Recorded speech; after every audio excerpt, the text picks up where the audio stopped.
Quindi il gruppo di questa seconda serata di eliminatorie comincia da ora.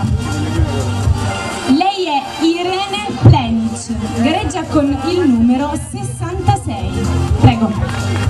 Grazie Irene. Con Irene Plenic.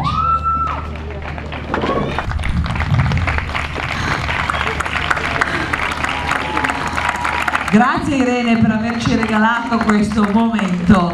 Cara Simona, interpello subito te. Eri emozionata? Sì, molto. Beh, si sentiva dalla respirazione a volte.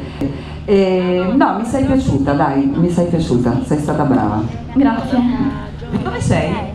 Io del Veneto, Vicenza. Anche a me mi è piaciuta, sai, questa voce calda, la respirazione, non lo so. Erano agitate, sì, qui dietro. anche hai utilizzato molto bene le ponte, vuoi dire che si vede che, no? Sì. E lui riesce a fare di tutto. Appena avete un po' di classe. No, ma non è solo quello, perché comunque ho visto, vedi, ho detto che ha la voce calda e sa fare le respirazioni, no? Le pause. Sì, però non a livelli professionali come qui. Vabbè, ma avrai tempo, no? No, certo, però ecco, di base c'è anche già una buona addizione. Sì, ma fai una scuola? No, ho fatto per 7 anni una scuola, però era amatoriale. Parlare correttamente italiano con una dizione precisa, senza inflessioni dialettali, è già un punto di partenza molto valido. Tu questo già ce l'hai.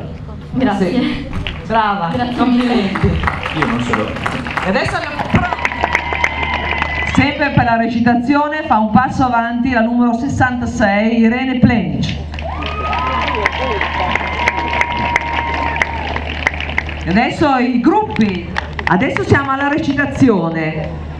Carlotta Talucci e Irene Plenic. Vai Carlotta! Lasciatevi chiudere gli occhi. Brave, così. Domani la voce